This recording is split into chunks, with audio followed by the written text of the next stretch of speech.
សួស្តីអ្នកទាំងអស់គ្នាស្វាគមន៍មកកាន់ Proton Tech តើអ្នកមានទម្លាប់ចុច Clear RAM ឬ Clear All រាល់ថ្ងៃដែរឬទេមនុស្សជាច្រើនគិតថាវាជួយឲ្យទូរស័ព្ទដើរលឿននិងសន្សំថ្មប៉ុន្តែតើវាពិតមែនដែរឬទេថ្ងៃនេះយើងនឹងស្វែងយល់អំពីការពិតទាំងអស់គ្នាផ្នែកទី1 RAM ជាអ្វី RAM គឺជាអង្គចងចាំបណ្ដោះអាសន្នដែលប្រើសម្រាប់រក្សាទុកទិន្នន័យរបស់កម្មវិធីដែលកំពុងដំណើរការពេលអ្នកបើក Facebook YouTube ឬ Telegram ទិន្នន័យខ្លះនឹងត្រូវរក្សាទុកក្នុង RAM ដើម្បីឲ្យបើកម្ដងទៀតបានលឿន RAM ទំនេរមិនមែនមានន័យថាទូរស័ព្ទលឿនជាងមុននោះទេប្រព័ន្ធត្រូវបានរចនាឲ្យប្រើ RAM ដើម្បីបង្កើនល្បឿនផ្នែកទី2តើការ Clear RAM ធ្វើអ្វីទៅពេលអ្នកចុច Clear RAM ឬ Clear All ប្រព័ន្ធនឹងបិទកម្មវិធីមួយចំនួនប៉ុន្តែពេលអ្នកបើកកម្មវិធីទាំងនោះឡើងវិញ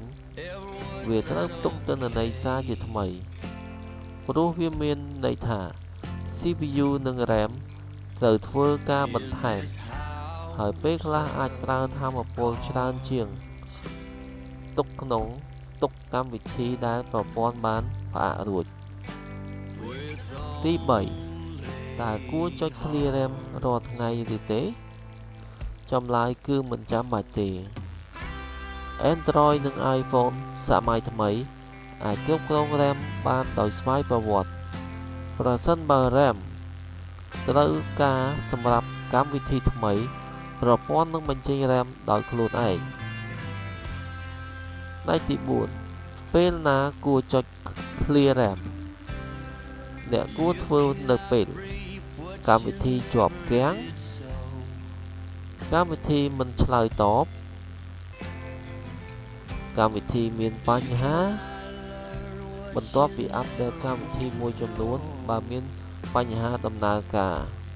មិនចាំបាច់ធ្វើវាជាទម្លាប់រាល់ថ្ងៃទេផ្នែកទី5 Phone Booster App ល្អមែនទេកម្មវិធី Phone Booster ឬ RAM Cleaner មួយចំនួនអាចបិទកម្មវិធីនៅខាងក្រោយជាញឹកញាប់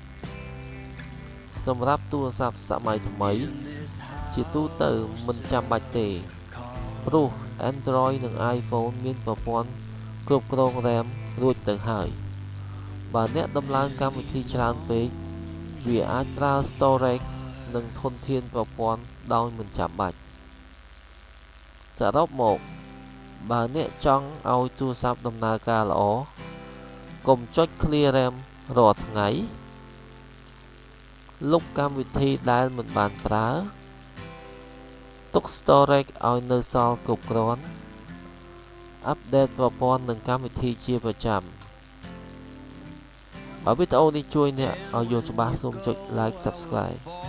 ដើម្បី Proton Tech សូមអរគុណជួបគ្នានៅវីដេអូបន្ទាប់